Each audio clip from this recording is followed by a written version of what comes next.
सहाफी को एक जो इंटरव्यू दिया है, उस इंटरव्यू के हवाले से उन्होंने नरेंद्र मोदी को वेलकम करने की ख्वाहिश का इजहार किया है। और अभी अच्छा होता अगर नरेंद्र मोदी साहब खुद आ जाते, लेकिन बहरहाल वो नहीं आए। अब भारतीय वजीर खारजा के विजिट के इस दौरे को आप किस तरीके से, इसमें शिरकत को आप किस तरीके से देखती हैं? बिलखुसूस मैं ये आपसे जरूर जानना चाहूंगी, प्राइम मिनिस्टर की तरफ से, प्राइम मिनिस्टर शहबाज शरीफ की तरफ से कल चीनी वजीर आजम को जो है वो रिसीव किया गया, विफाकी वुज़रा की तरफ से दीगर जो वफूद आ रहे थे उनको किया गया। लेकिन जो भारतीय वजीर खारजा आए उनके लिए फॉरेन ऑफिस के एक ओहदेदार वहां पर पहुंचे उनको वेलकम करने के लिए। ये सिफारती प्रोटोकॉल के एतबार से आपकी नजर में कैसा है, और उनका विजिट करना पाकिस्तान और प्राइम मिनिस्टर का ना आना भारतीय, इसको आप कैसे देखती हैं? एंड इट बी अपॉर्चुनिटी, क्योंकि हमारे बेशुमार आज भी हैं और कल माजी में भी उम्मीदें बड़ी वाबस्ता थी।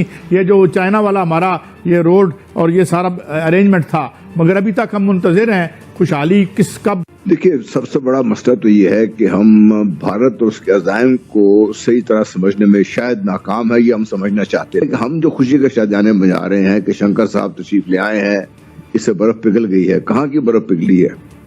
अब देखिए, एशियान का पिछले दिनों इजलास हुआ, वहां पे मोदी तशरीफ ले गए थे खुद। यहाँ पर उन्होंने जानबूझ के इसको डाउनग्रेड करके अपने वजीर खारजा को भेजा यहाँ पर। तो इंडिया से हम खौफजदा इस माने में रहते हैं कि वो हमेशा कोई साजिश ही करेंगे। लेकिन ज्यादा जो इम्पोर्टेंस है वो यहाँ जयशंकर साहब की है, यहाँ चाइनीज की है। चाइनीज से हम पैसे लेते हैं, इंडिया से हम लड़ाइयां लड़ते हैं। वो काउंटर कर रहे हैं चाइना को, आप अपने आप को काउंटर कर रहे हैं। हम लाते हैं टॉक शोज और अनलिमिटेड एंटरटेनमेंट सिर्फ यूट्यूब पर। अगर आपने अभी तक हमारा चैनल सब्सक्राइब नहीं किया तो अभी सब्सक्राइब करें और बेल आइकॉन को क्लिक करके हमारी लेटेस्ट वीडियोस के बारे में अपडेट जानें। देखिए, आपके सवाल के दो पहलू हैं। पहले तो ये कि उनका यहाँ आना, उसकी क्या अहमियत है। मैं समझती हूँ कि वो खुद इस चीज़ को बयान कर चुके हैं कि वो यहाँ एक मल्टीलैटरल इवेंट को अटेंड करने आ रहे हैं और उनको बाहमी कांटेक्ट में कोई दिलचस्पी नहीं है और ना ही कोई इरादा है। तो उस हवाले से हम ये ज़रूर कह सकते हैं कि अगर किसी की ये तवक्को थी कि उनके यहाँ आने से जो बर्फ़ है हमारे दो मुल्कों के दरमियान वो पिघल जाएगी किसी तरह से, तो वो तो नहीं होने वाला।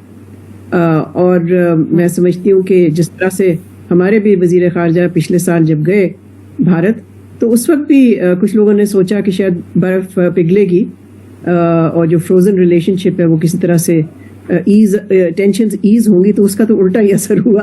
बिकॉज आपको याद होगा जिस किस्म की स्टेटमेंट्स दोनों वजीर खारजा ने दी एक दूसरे के खिलाफ, एक दूसरे के मुल्कों के खिलाफ, तो उससे तो टेंशन्स में इजाफा हुआ था, कोई कमी नहीं हुई थी। लेकिन इस दफ़ा मैं समझती हूँ कि जयशंकर ने खुद अपनी स्टेटमेंट में ये कहा है कि ही विल कंडक्ट हिमसेल्फ, मुझे एग्जैक्ट वर्ड याद नहीं है, मगर उन्होंने कहा कुछ ऐसा इंप्रेशन दिया कि कोई इस तरह की चीज़ वो नहीं करेंगे जिससे कि वो होस्ट को जो कि पाकिस्तान है एम्बैरस करें। जहाँ तक प्रोटोकॉल का ताल्लुक है, वो तो फिर आप मेरा ख्याल है वो बेहतर है फॉरेन मिनिस्ट्री से पूछें कि जिस लेवल पे वो रिसीव हुए, क्या जाहिर है उसका फैसला किया हुकूमत ने। और मैं समझती हूँ ये चीज़ें हमेशा म्यूचुअल होती हैं। जब हमारे जाते हैं मिनिस्टर्स तो वो भी इसी तरह से रिस्पॉन्ड करते हैं और हम भी फिर उसी तरह से करते हैं, तो there is a lot of mutuality and reciprocity built into this. So इसमें मैं नहीं समझती कि कोई अनोखी बात है। आशिफ साहब ने जो भारतीय सहाफी बरखा दत्त को इंटरव्यू दिया है उसमें उन्होंने इस ख्वाहिश का इजहार किया है कि जो नरेंद्र मोदी साहब हैं उनको वेलकम करने की ख्वाहिश का इजहार करते हैं। तो क्या हम ये कह सकते हैं कि ये जो जमी बर्फ है उसके पिघलने का नुक्ता आगाज है?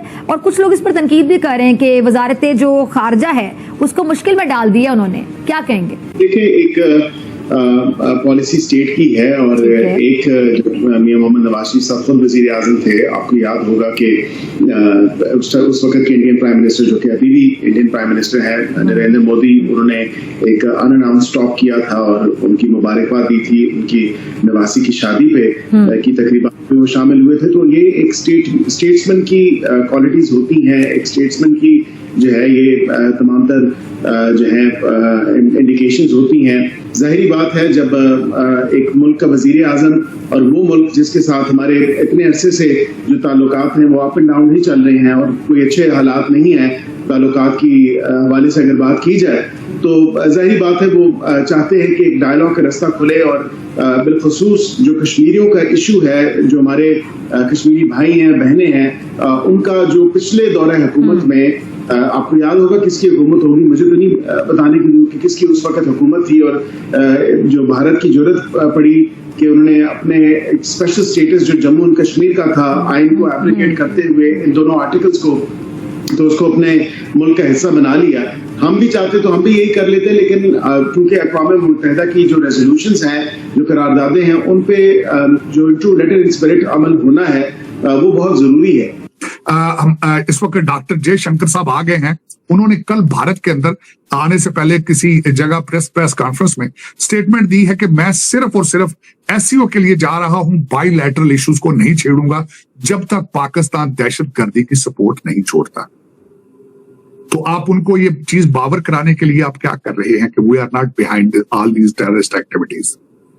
नंबर 2, खित्ते की सतह पे अगर आप देखें तो वो भारत जो पाकिस्तान को आइसोलेट करने की कोशिश करता रहा माजी के अंदर, हम देखते रहे कि चाहे वो फैटफ के अंदर मामला हो या यूनाइटेड नेशन की सिक्योरिटी काउंसिल के अंदर मामला हो, या फिर फैटफ की रिपोर्ट के टेरर फाइनेंसिंग हो रही है और अफगानिस्तान के थ्रू जो कुछ पाकिस्तान में होता रहा और पाकिस्तान के ऊपर जो इल्ज़ामात लगते रहे, आज भारत पाकिस्तान के अंदर इस समिट में शामिल हो रहा है। उनके फॉरेन मिनिस्टर जयशंकर साहब तशरीफ ला रहे हैं, जो कि खुश आइन बात है और खित्ते के अंदर हम आहंगी होनी चाहिए, और हम आहंगी होगी तो तावन बढ़ेगा, और तावन बढ़ेगा तो आपकी जो इन्हिसार है दूसरी दुनिया या सेंटर्स ऑफ पावर्स के ऊपर वो कम होता चला जाएगा और आप तरक्की की राह पे गामजन होंगे। और उसके अलावा जो खित्ते में दूसरी तब्दीलियां रूनुमा हो रही कि जिस तरह बांग्लादेश के अंदर तब्दीली आई, श्रीलंका के अंदर तब्दीली आई, और श्रीलंका के प्राइम मिनिस्टर का ये कहना कि गवादर के साथ हम अपने आप को लिंकअप करेंगे।